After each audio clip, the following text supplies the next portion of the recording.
रोज की तरह आज भी मैं एक गांव से सामान को गाड़ी में लाद कर शहर के लिए निकल रहा था, क्योंकि शहर में ही हमारा अड्डा था और हम वहीं पर काम करते थे। उस दिन जब मैं गांव से निकल रहा था तो मुझे हमारे बनिया ने फ़ोन करके बताया कि थोड़ा जल्दी लौट जाना, क्योंकि अब रात होने वाली है और तुम्हें दूसरी बार भी जाना होगा। वो क्या था कि उन दोनों माल की कुछ ज़्यादा ही भरपाई होती थी। ऐसे में हम सभी को काफ़ी जल्दी लौटना पड़ता था। लेकिन जब बनिया ने मुझे ये बताया कि आज मुझे रात को एक और डिलीवरी करनी है तो मुझे उस पर गुस्सा आ गया। उस वक्त तो मैंने उस बनिया को कुछ नहीं कहा, क्योंकि मेरे अंदर गुस्सा कूट कूट कर भरा पड़ा था। उसके बाद मैंने गाड़ी की रफ्तार को बढ़ाया और हम दोनों उस जगह पर पहुंच गए जहां पर हमें माल उतारना था। माल उतारने के लिए मेरे साथ मेरा खलासी भी था। मैंने सारा सामान उतरवा दिया और उसके बाद नीचे उतरकर सीधा बनिए के पास गया और उससे कहा, अरे मालिक, वो क्या है कि आज मेरी बिटिया की तबीयत खराब हो गई थी ना, तो इसलिए मुझे थोड़ा जल्दी घर जाना होगा। तो उस बनिए ने कहा, अरे चिंता मत करो, बस आधे पौने घंटे का ही काम है, उसके बाद वैसे भी तुम जल्दी घर लौट जाओगे। उसकी बात ने मुझे और भी ज़्यादा उकसा दिया था, लेकिन उस समय मैं उसे कुछ बोल नहीं पाया, भला वो हमारा मालिक जो ठहरा। उसके बाद मैंने सोचा कि चलो अब निकल ही जाता हूँ। फिर मैं गाड़ी लेकर वहाँ से निकल पड़ा। मेरा साथी चेतन भी मेरे साथ ही था। हम दोनों लक्ष्मणगढ़ से निकलकर अब रवाना हो चुके थे। हमारी गाड़ी NH74 पर दौड़ रही थी। कुछ दूर आगे जाने के बाद चेतन ने मुझे कांपती आवाज में कहा, साहब जी, लगता है आप पहली बार इस सड़क को क्रॉस कर रहे हैं। जब चेतन ने मुझे ये कहा तो मैं एकटक उसकी तरफ देखने लगा।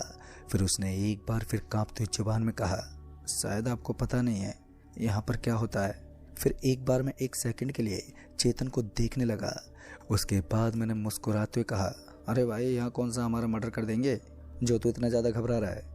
मैंने बस इतना कहा ही था कि तभी गाड़ी के सामने पता नहीं क्या आ गया, जिसकी वजह से गाड़ी का ब्रेक एक अजीब सी आवाज़ निकालने लगा, जिस वजह से मैंने गाड़ी को रोक दिया।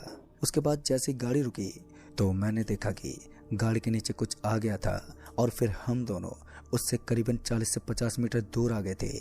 जैसे मैंने विंडो से झांकते हुए देखा तो सड़क की एक सफ़ेद कलर की पट्टी लाल हो गई थी और इतना देखते मेरे तो रोंगटे खड़े हो गए। मैंने गाड़ी नहीं रोकी और उसी वक्त गाड़ी के एक्सीलेटर को दबा दिया। जैसे मैंने गाड़ी को इस तरह भगाया तो चेतन को कुछ भी समझ में नहीं आ रहा था। तो चेतन ने मुझे एक बार फिर कहा, अरे भैया जी, गाड़ी को ऐसे क्यों भगा रहे हो? आप तो जानते भी नहीं हो कि इस सड़क की हकीकत क्या है। उसने इतना कहा ही था कि मैंने उसके कान में कहा, देखो गाड़ी के नीचे कुछ आ गया है, तुम एक बार पीछे मुड़कर देखो, तुम्हें सब कुछ साफ साफ नजर आ जाएगा। मगर उसके बाद जब चेतन ने पीछे पलटकर देखा तो उसे वहाँ कोई भी नजर ही नहीं आ रहा था। ये देखकर मैं भी थोड़ा सोच में पड़ गया, क्योंकि मुझे लगा कि हो सकता है अंधेरे में मुझे ही कुछ धोखा हो सकता है। शायद वहाँ कुछ और गिरा हुआ होगा, क्योंकि ना ही तो मुझे किसी के चीखने की आवाज़ आई थी और ना ही गाड़ी के किसी के टकराने की आवाज़।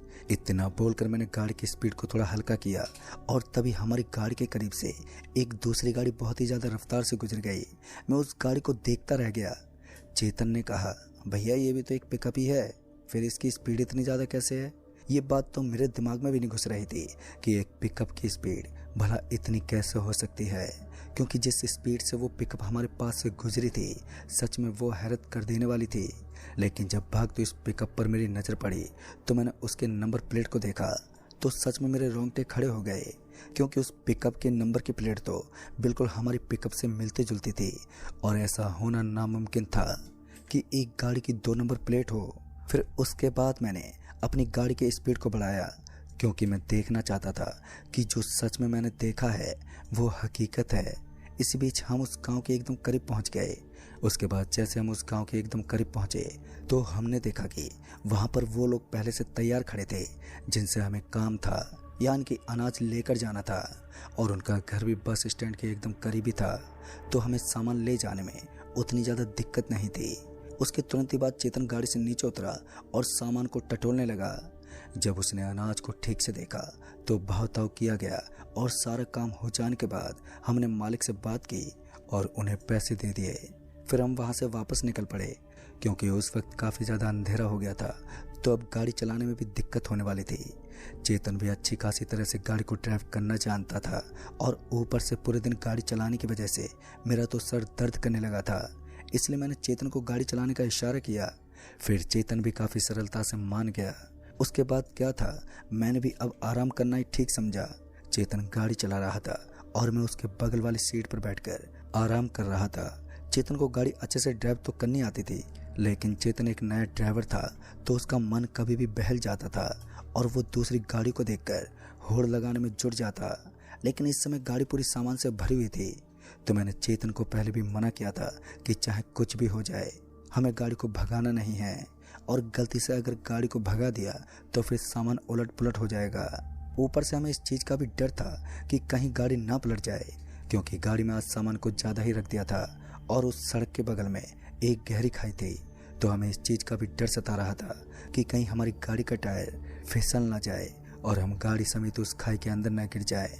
अभी मैं और चेतन आराम से बैठे ही थे कि तभी चेतन जोर से चिल्लाया और उसने बताया कि गाड़ी से कुछ टकराया है। और जैसे उसने ब्रेक लगाने की कोशिश की तो गाड़ी के अंदर एक अजीब सी आवाज़ आ रही थी। मैं समझ गया था कि ये सब उसी तरह से हो रहा है जो आते समय भी मेरे साथ हुआ था।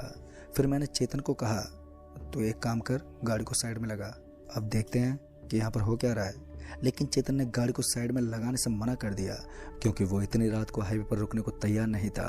लेकिन फिर मैंने चेतन को चेतावनी देते कहा तो उसे गाड़ी को ब्रेक लगाना पड़ा और उसने गाड़ी को वहीं सड़क के बगल में लगा दिया।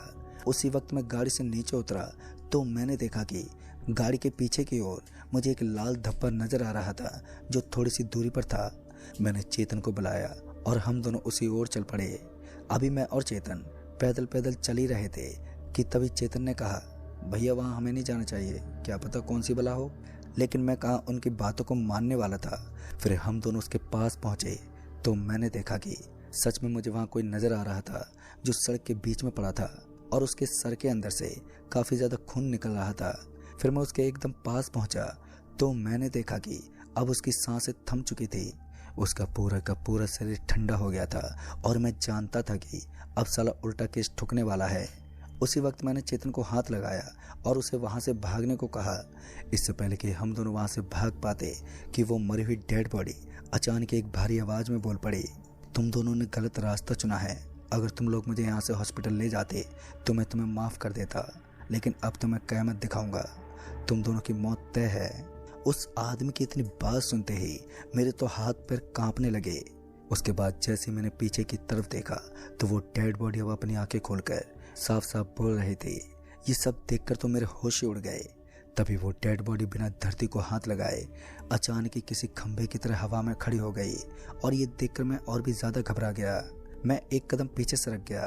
तभी उसने हम दोनों के मुंह पर जोर से झपट्टा मारा और उसके बाद क्या हुआ हम दोनों को कुछ भी याद नहीं है, क्योंकि वो इतना जोर का झपट्टा था कि मेरी और चेतन दोनों की एकदम से आंख बंद हो गई। पता नहीं उसके बाद क्या हुआ,